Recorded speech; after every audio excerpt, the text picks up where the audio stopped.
Welcome to Good Morning Hospitality, your one-stop shop for the latest news, noteworthy trends, and thought-provoking discussions across the industry. From hotels to short-term rentals to all things travel and hospitality, you'll find each episode equips you with the information that you need to start your week.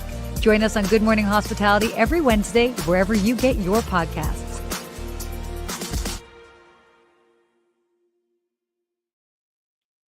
Good morning. Oh my God, Katie, what are you doing here? Oh my gosh, am I not Sarah?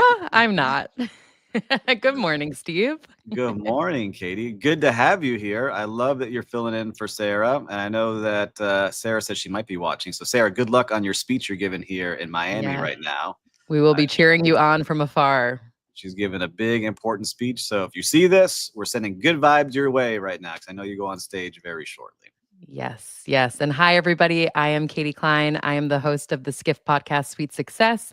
You might have seen me in Steve's chair a couple weeks ago with Sarah, both at Skiff Global Forum and the week after. But Steve, it's nice to be back with you again. I know, it's very nice. And we were just talking backstage. Where are you coming live from? Why don't you tell our listeners, because we love to know where you're from right now. I am coming to you from New York City. It has officially become autumn here. Finally, the 80-degree days are gone and it's sweater weather. How about you? Same in Miami. It's 79 degrees, so everyone's got their ski jackets on, and I'm pulling out all of my winter wear that we get to wear a couple days a year, but it feels great. It's a nice time down here in Miami. It's like the best. This is where I love it. It's like that 75 in the evening with nice breezes, and you get to go for a walk and see the great sunsets and apple cider donuts, pumpkin flavored beers. These are, my favorite fall moments. That's right. And Trader Joe's, by the way. I don't know if you shop at Trader Joe's. Of course.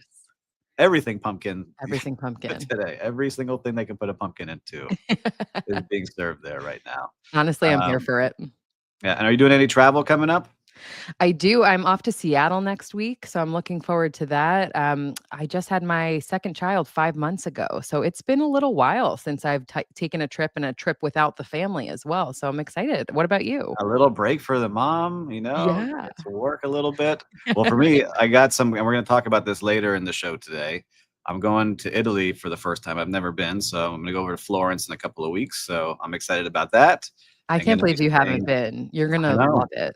I'm so excited to go for a couple days, get to meet the general manager of a great hotel, which I'll talk about on our next show, because I want to interview him actually for a podcast to make it even more fun when I'm over there. Make some friends. So, a lot of good stuff going on.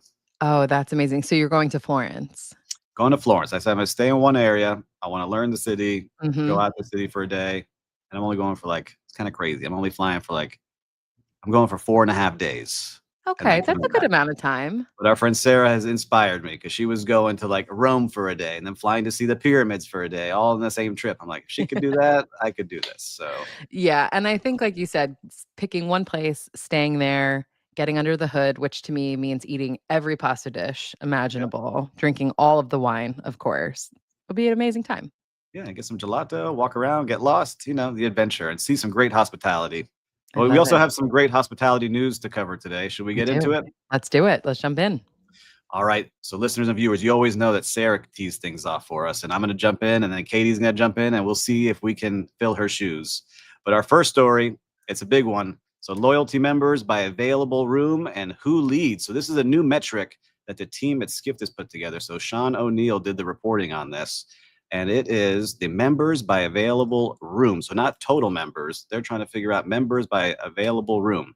And it shows that we always talk about Marriott and Hilton and Hyatt competing against each other for the supremacy of who has the most members. But when you break it down by this metric, there's a whole new player in this, and it's H World. And I didn't know much about H World, but they have 243 members per available room. So what that means is that they're going deep in their marketing. And I know that's your world, right? Is marketing and kind of PR and getting people to sign up. So when they're staying there, they're really pushing people to go there. And then I want your opinion on this, because I'm going to tell you the top 3 by members by available room is H World at 243, Global Hotel Alliance at 219 people per available room, and then Best Western at 190. And then you have Hilton. So that's kind of the top 4 there. What do you think about this when you see that news? Yeah, well, first of all, I want to say good morning to Christelle and Catherine, who both just popped in and said hi. Great to see you both. Thanks for joining this morning. But I just love this angle that Sean took for it. What an interesting way to look at loyalty programs and to see how the numbers are shaking out. It makes me think I actually had a guest on Sweet Success who was talking about checking into a hotel, and there was a sign at the check-in queue, which right away, the fact that there's a line to check in is, giving me the heebie-jeebies, Yeah. saying, we have 100 loyalty members checking in and we only have 20 upgrades to give. So in one regard, maybe managing expectations, but in the other, it does make you think, if you have this many members per room, where are the perks? What is the reason to be a part of that loyalty program? That's exactly right. It's a good question. And, I start seeing, we talk to a lot of people. They only book rooms based off of the points that they're going to get and what those Right. points mean. And you start seeing those points get diluted as you have more and more members joining, because you can't give every single person that late checkout or early check-in, right? It's one thing to give them the bottles of water, or, I always go back to DoubleTree. You get your warm cookies at the DoubleTree, right? There's certain things that you can do for everybody, but there's a lot of things that you can't. And it starts to become also a problem for hotel owners, because I talk to some hotel owners that are part of brands like, man, these people that are booking with points, I get that I have to have them here, but I'm not getting the full rate that I would get with others that are booking. So it's kind of like this catch-22 on both sides. Right. And making them happy. If the expectation of being a triple platinum, whatever member is you're going to have the red carpet rolled out for you, but they actually don't have the space to give you the upgrade and the perks that you're looking for, are you going to have a worse hotel experience? And, looking at these numbers, Sean also broke down the membership ranked by the absolute size of the loyalty Yeah. program as Why don't you touch well. on that? Because there was one surprising to me there too. Me too. I actually have to say my former employer, Marriott, they really stood out to me in a very positive way. They were number 9 on loyalty members by available room, so fairly lower down onto the list, but number 2 in the size of their program. So meaning they have the number 2 amount of members, yet they have so many rooms that they're able to kind of spread that love a little bit more. So, could be an interesting way to consider which program you want to be a part of. Yeah. And to me, and so our listeners, we'll talk about this here. So the total absolute size, H Rewards. So again, they have 288 million people. So not only are they the most per available room, they also have the most members within.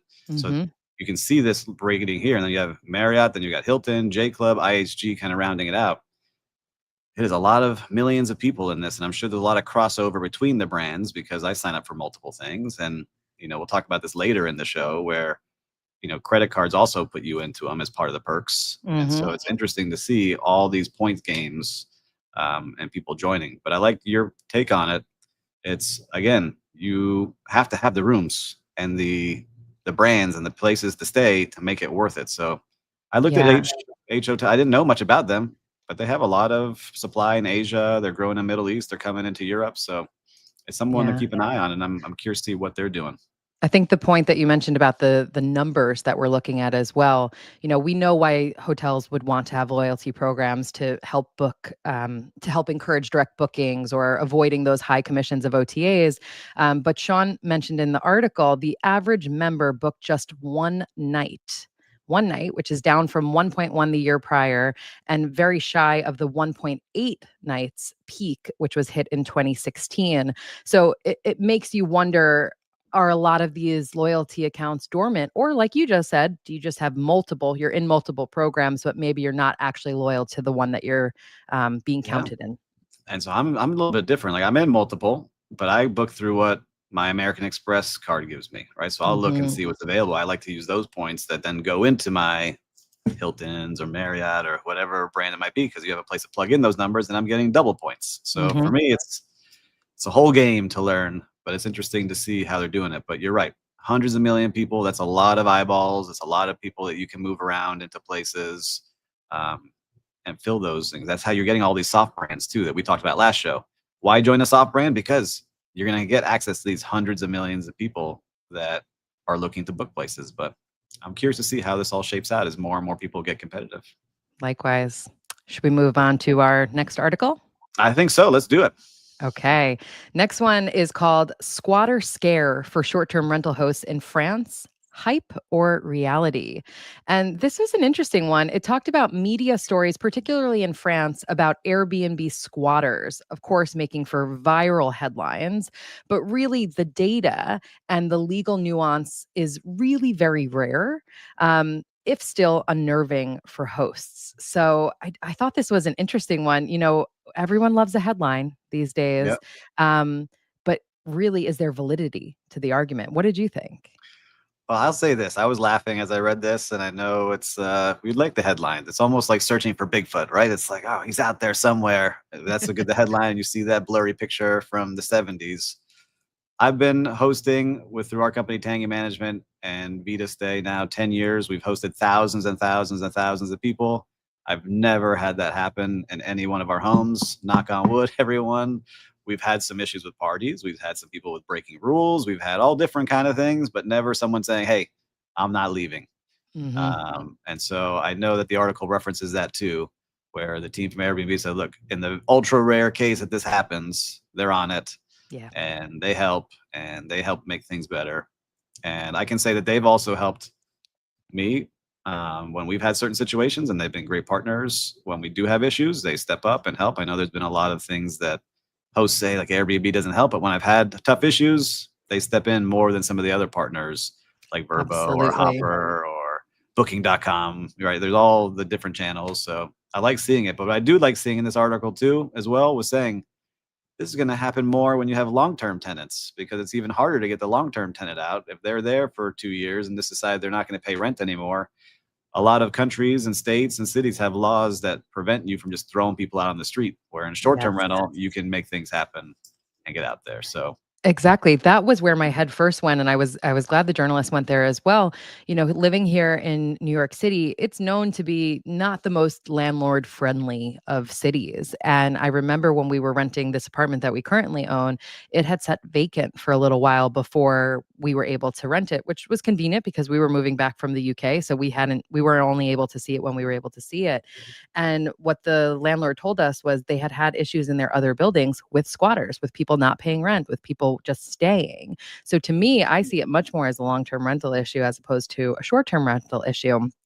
But I do think this fear mongering, it impacts us as hosts. Like you were saying, Steve, it is something always in the back of our mind, just like when hosts are like, I don't want to allow pets because what if a dog goes to the bathroom in my property or, gets their hair on my couch? Like it's almost all the what ifs that can drive us crazy, as opposed to like, let's look at the data, let's look at the numbers and see if this is reality or just clickbait. yes. And look, there's things that do happen, but it also happens in hotels, right? Like Yes. these things happen.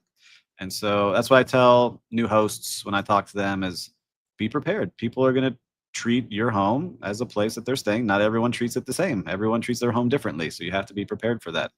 But there's a lot of ways to fix things. And if you have a good team, they'll fix those things. So I also tell people in the short-term rental, we can actually keep your place better because we're in it multiple times a week, touching things Exactly. up, fixing things, being able to see if there's an issue with the AC or there is that leak that they're just ignoring over a year because they don't want to deal with someone coming in. So Hmm. I think that should be the headline. Will, back production. We're going to clip this. We'll send this over.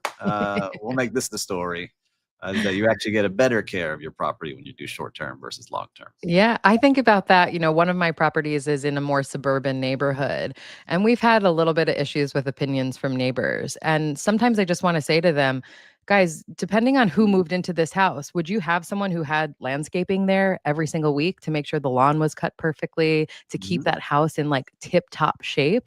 There are real pros to having a short term rental there as well. Yep. And we tell the neighbors too. That's a good point. We want to be a good neighbor. So if you have Mhm. issues, just text us and we'll handle whatever's going on. Exactly. So anyhow, all right. I think this one we can put it as it's hype versus reality. Agree. We're gonna on this title. So I think we move on to the next one here. And this one I need to reread. All right. So there's some new rules for travel to Europe, and we just said I'm going. And so there's some new things happening there. And what is gonna be going on. Let me make sure I read this because I don't want to give anyone any wrong information and then say you booked your trip and you didn't know what was gonna happen. All right. There's a new system expected to launch soon for non-EU travelers where you'll need pre-travel authorization. And people are saying it may add some friction and may impact travel planning, particularly some spontaneous trips like I'm about to have. And so what they're doing is really getting all your biometric features, I guess, when you come in. So they're scanning you, they're making sure they have a big registry. And if you deny this, you can't get in. And so it's going to be for 27 or 29 countries in the EU. And the only ones that are going to be out, I think they said it was Ireland and one other. I forgot which one they were saying. But what do you think about this as you start traveling and I'm preparing my trip? Do you think this is going to impact anything really? Or is it just, hey, you pay the extra fee and you get scanned and you walk in? I think it's interesting the fact that travelers who refuse to share their biometric data will be denied entry. I could see ruffling a few particularly American feathers. But I think like anything, it's new right now, and we'll get used to it as the new normal.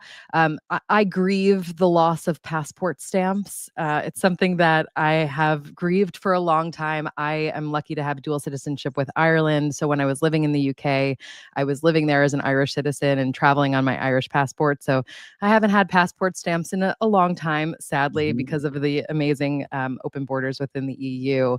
But that is something sad. I loved collecting stamps and looking back on trips. And I do feel that's a shame that that's going away. Yeah, it's true. And I'm curious, Catherine, you said you're watching from Europe. What are you all hearing in Europe? We need some reporting on the ground over there. Yes. But I just went to Buenos Aires, and you're right. I didn't get a stamp. I went looking for it, and there was no stamp in there. They did everything electronically, it seemed like. But I did have to get my fingerprint scanned and take a picture. So, and we've got Will in the background saying he's not going to do it. Well, you're not going to Europe then, Will. They're not going to let you in. I don't know. I go back and forth on all this. Like we have the iPhones in our hand and I use the face unlock. So that's already there. My computer has my fingerprint to unlock the computer. That's everywhere. I don't think we can escape it at this point. I agree. You'd have to really go off grid intentionally. And then you'd miss traveling and seeing the world. And who wants to do that? Yeah, I don't know. So, but I do like seeing this too, where they're raising the price. And I'm curious how they use this fee because I know a lot of people in a lot of countries that we've talked about, like we talked about Spain, Italy is another one. There's too many tourists coming. And so they're trying to figure out a way to not have too many, which I don't think is an issue for a lot of people. You want people traveling to your country, but they're raising the rate from, they said €7 up to 20. Yeah, pretty steep hike. A big hike. And I'm curious how they use that money. I hope it goes to do something to help the communities, to help people that are hosting people coming to the countries and exploring them. So let's see. I don't think that will affect too much. If I'm going, I'm already paying a lot on the flight and I'm paying for hotel. I don't think the extra, €17 or €13 is going to be a difference. Exactly. It's a big jump from where it was, but it's hopefully not to an unpalatable amount. If you want to go, and like you said, you're spending money on all those things anyway, it's just one more cost to factor in. Yep. All right. Well, we got to get there. And so, we can transition over to Delta and American Express. Exactly. You teed this up really well for us when we were talking about loyalty. So this article is Delta's Amex numbers show its growing bet on wealthy travelers, and really talks about how American Express has become so important to Delta Airlines. The airline increasingly is catering towards wealthier travelers, and its partnership with American Express is becoming super important for its bottom line. Steve, it sounds like you are a perfect example of this. I am. And I'm curious, listeners and viewers, tell me what credit card you use because I'm always curious what you have in your wallet. So with me, it's always American Express that I like to put as much as I can on and use those points as much. But the price is going up. And with Delta, which is Sarah's favorite airline, I don't get to fly them that much because they're not based here out of Miami. But it just shows you the power that they're saying in this article of how many people on Delta fly that are in this wealthy category that American Express caters to. And I'm not saying I'm wealthy, but what they're saying is I think they said 95% of their business comes from people making $100,000 or more. Yeah, that's who's flying on Delta. And American Express is helping push that. And they got a crazy number from American Express where it generated, this at $7.5 billion annually for Delta, just that partnership, which is wild to see that happening. But yeah, during the third quarter alone, Delta received about $2 billion from American Express, which is a 12% increase from the same time last year. I mean, really just showing the power of those numbers. And interestingly, when you said about 95% being households earning at least $100,000, I wondered if in today's inflation age, where does that stack in terms of median household income? So I did do a quick search before this, Yep. and the median household income, according to census.gov in 2023, was 80,610. So Right it above it. is showing that it is much more of an affluent traveler that is being attracted to this. And I think it kind of goes back to what we were saying about loyalty. Who has your best interests at heart? And I think American Express has done an amazing job making their cardholders feel like they do. Listen, the fee keeps going up every year. I think now Mhm. it's $895 to have the American Express Platinum card that I have, and I have one for business and for myself, so I'm paying, I'm sure, double. I have to go back and look. But the amount of things that they offer, I sign up for everything, and I Mhm. use it. So just on this trip, I got $300 off on the hotel that I'm staying at, and I was able to get a couple upgrades at that hotel for $100 on site, and the late checkout and all those things. So that you right there on one trip, it starts adding up to do that. But Exactly. you're like, Exactly. man, how do you keep track of all these things? I'm gonna give you a tip. I used ChatGPT. I plugged in how many points I had, where I wanted to go, what airlines I was looking to go at, the airline points I had, and said, help me figure this out. And then it broke it down very nicely for me on how to get the most out of every point. That's an amazing hack. Yeah. Wait until ChatGPT has a credit card. I think we'll be signing up for that. Well, I saw that today. That now you can check out on Walmart through ChatGPT. So that was the Wow. news this morning that I It's got to coming. dive into some more. So it's happening. You know what else I found interesting in this article? It said that this is becoming an increasingly important factor of how the airline is determining its network. So one of the reasons behind Delta's growth in cities like Austin and Raleigh was because of credit card spend. Yeah, that was cool to see like how many people are signing up for their credit cards and where they live. And saying, man, we have so many people living here. Let's create these routes so they can Right, use those credit cards and get on our flights some more. right, right. It's just amazing when you have the data doesn't lie. Like we talked about it earlier. Like when you have all these members and you can see how they're spending, you can cater to them more.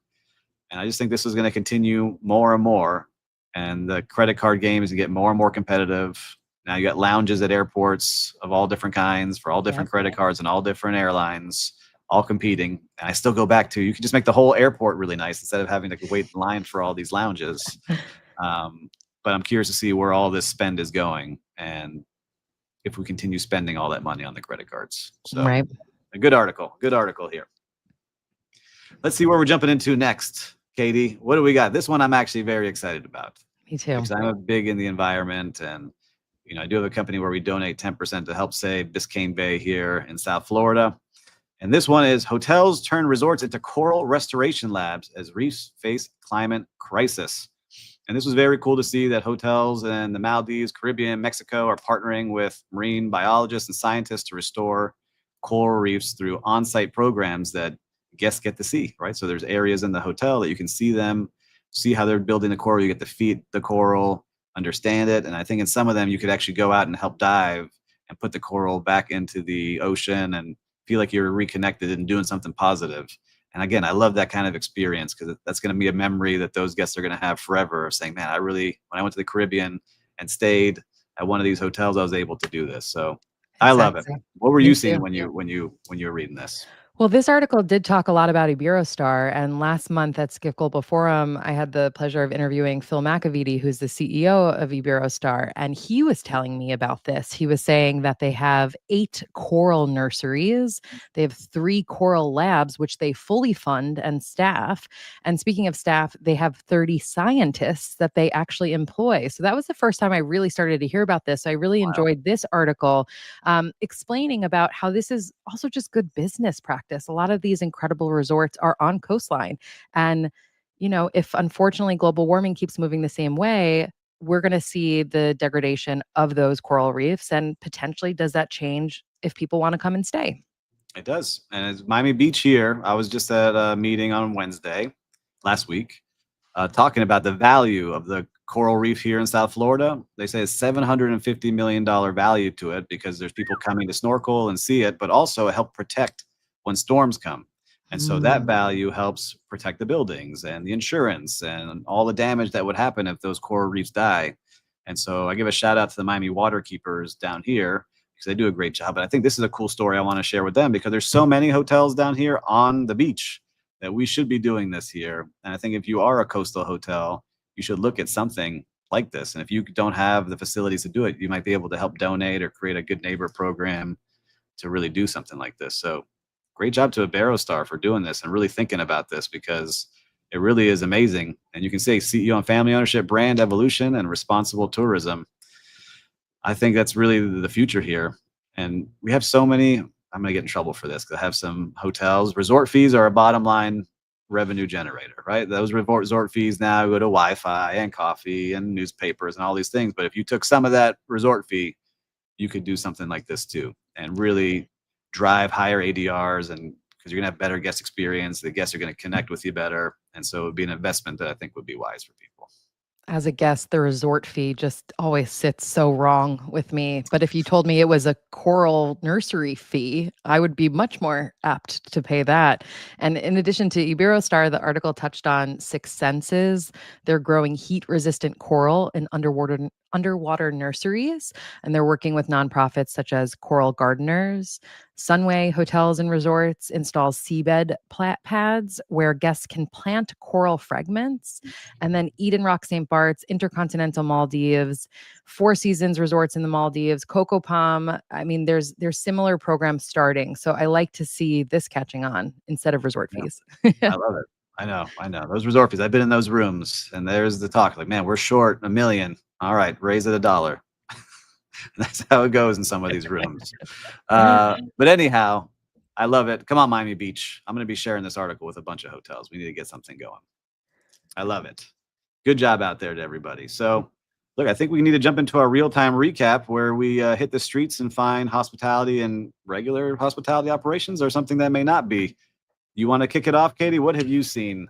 Yeah, sure. I was going to talk about a booking experience. I'll get there in a second. But to something you mentioned earlier with Airbnb, I've been hosting for about 3 years now. I have 3 short-term rentals, and I just went through my first air cover claim, and I was really nervous for that. I knew it was going to happen at some point, and you hear, again, clickbaity headline stories about how Airbnb may or may not actually support you during this. And I was blown away by the level of support that I had, and the promptness of a refund for the damage to my property. So big shout out for that. On the opposite side, a different short-term rental platform, which I will not name, I was trying to book a stay in Key West for after Christmas with my family.